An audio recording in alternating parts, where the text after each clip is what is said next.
Hi everyone, it's Laura. Just wanted to reach out to you again and hopefully bring you some more encouragement during this time of social distancing due to COVID-19. I hope that you find a renewed sense of hope and purpose.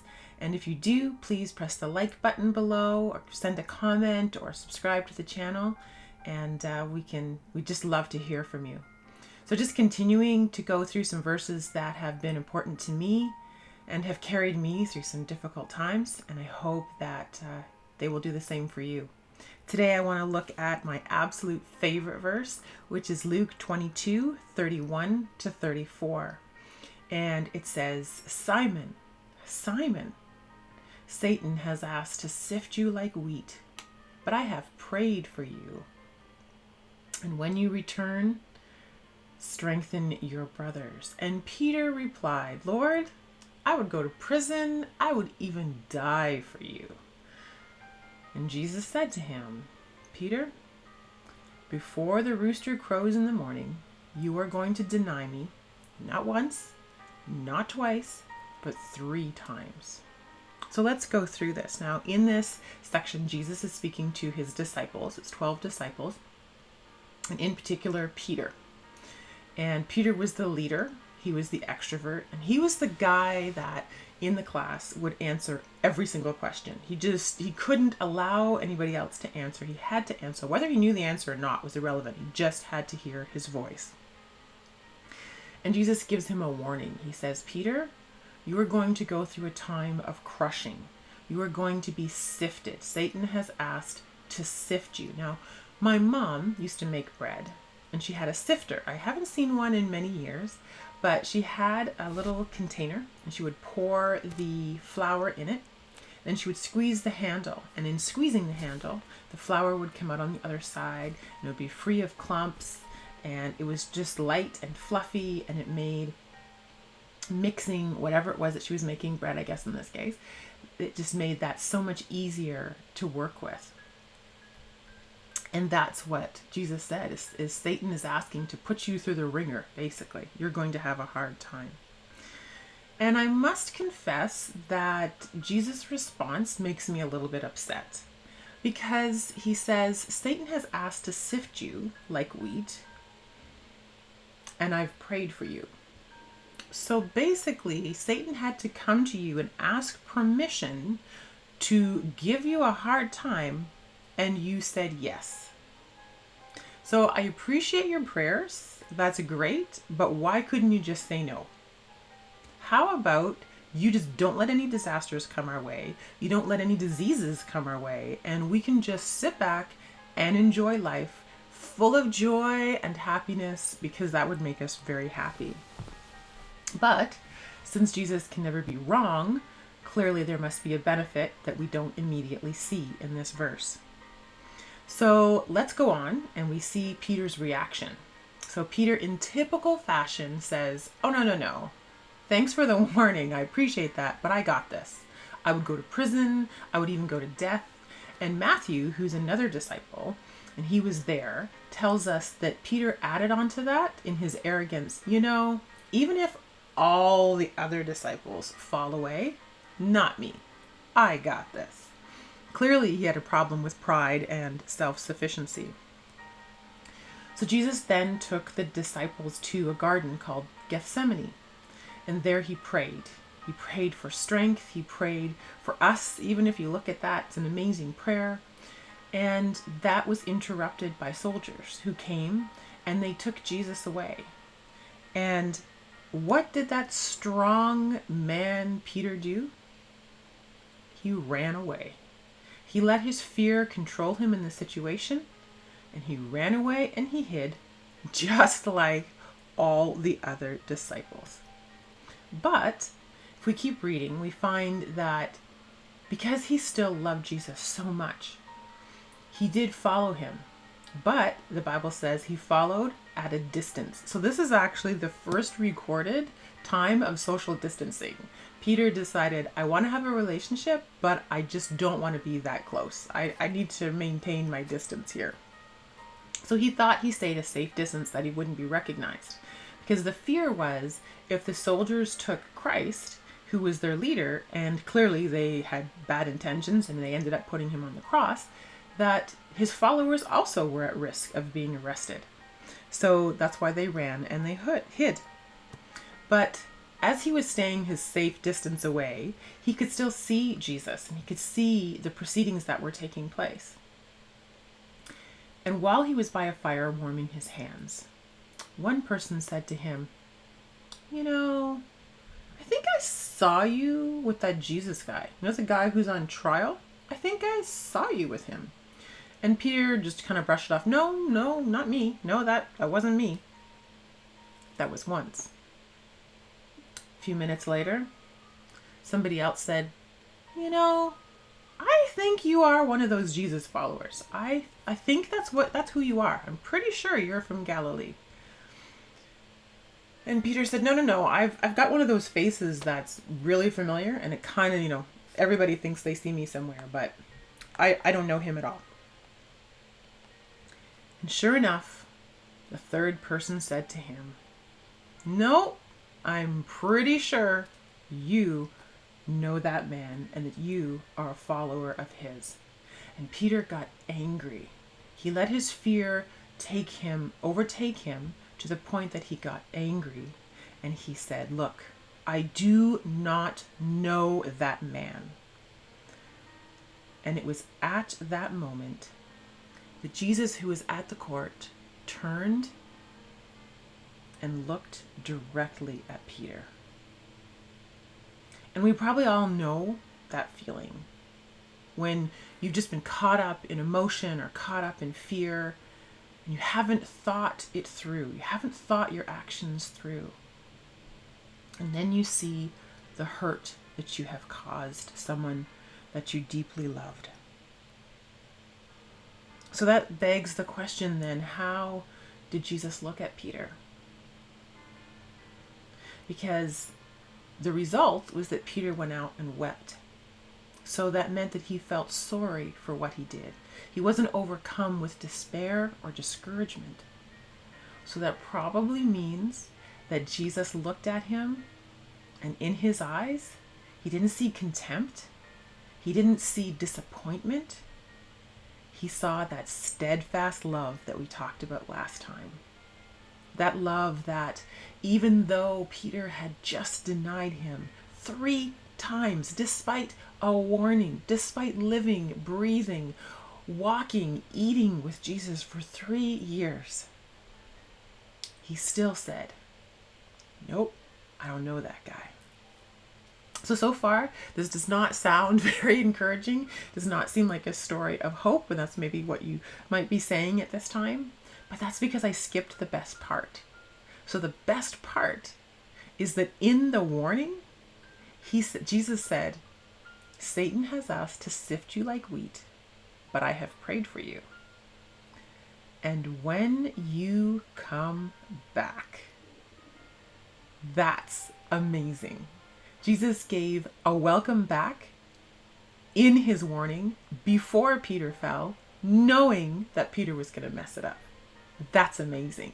So the equivalent would be, could you imagine if you had some foreknowledge somehow and you knew that your spouse was going to step out and they would deny that they were even married to you. They would deny that relationship with you. They would betray you. Now, betrayal cuts deep. There's not too much that hurts more than a betrayal by someone that you love.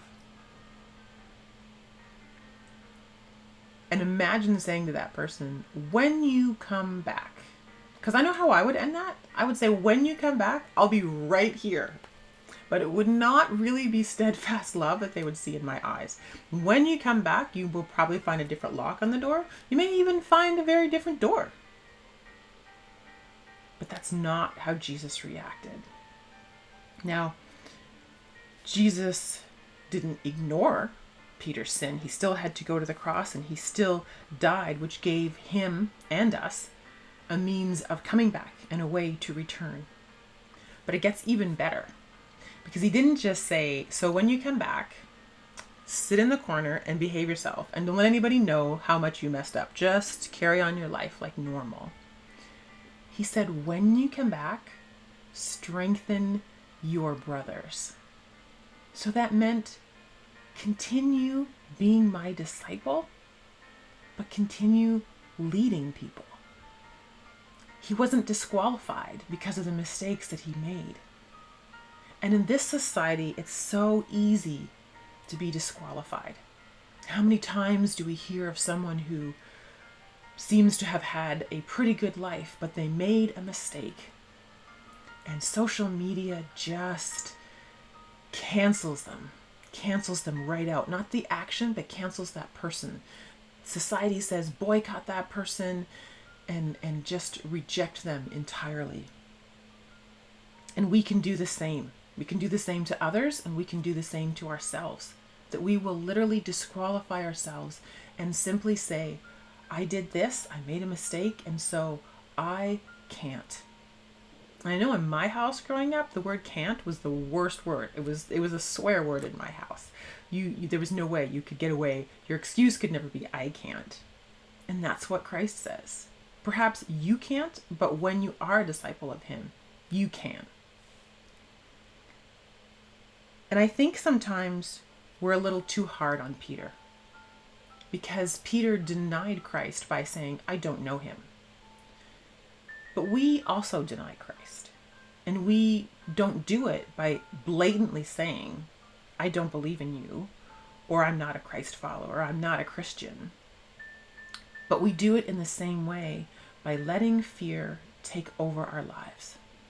We react out of fear instead of hope, instead of trust, and we forget that God is good. When we go through our time of sifting, which now is COVID-19 and the whole world is going through it, how are we reacting as a people? We're hoarding toilet paper. So much to the point that we read of people getting injured in a store to grab so many bags, when there's enough if everybody would share and consider someone else. But we get so scared and we allow our fear to take over and we act unreasonably. So I want to encourage us to react differently. And that leads to the benefit. So why did Jesus say yes and allow all this to happen? Because later we see Peter was actually arrested. And in this prison, he was told, don't you ever speak about this again. You don't have the right to teach. We want you to just be a good little citizen and keep your mouth shut. And Peter, who was the Peter who denied before, boldly stood up.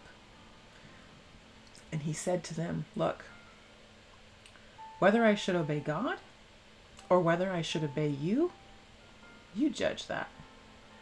But as for me, I cannot help but speak about what I have seen and what I have heard. And that is the benefit. When we go through a challenge, a crushing situation, a sifting, if you will, we can come out much smoother and pliable and easier for God to work with. We can come out stronger, or we can come out bitter. We can come out angry. And we can be angry with God.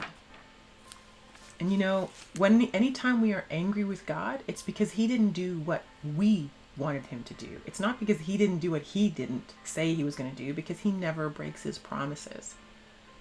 One of my favorite authors, Max Lucado, said, faith is not the belief that God will do what you want. It's the belief that God will do what is right. And that's what he will always do, what is right. You know, yesterday morning, I was listening to 98.7, who has a gospel show on Sunday mornings at 6 o'clock. And they played a song called Sometimes It Takes a Mountain. And that just hit home. And the words are, sometimes it takes a mountain, sometimes a troubled sea. Sometimes it takes a desert to get a hold of me. Your love is so much stronger than whatever troubles me. Sometimes it takes a mountain to trust you and believe. I thought I could control whatever life would throw my way, just like Peter. But this, I will admit, has brought me to my knees. And I think that's the point. We choose how we react. We choose what we put into our minds and what we filter that goes into them. And if we don't just turn to distractions, but we go to our knees and we cry out to God and we ask Him to forgive us, then we will come out stronger and better people in the end. In these difficult times, it is really easy to let discouragement take over, and we will start to act and react out of fear and not trusting. And in the quiet moments, there's a movie that plays, and all of us have this movie.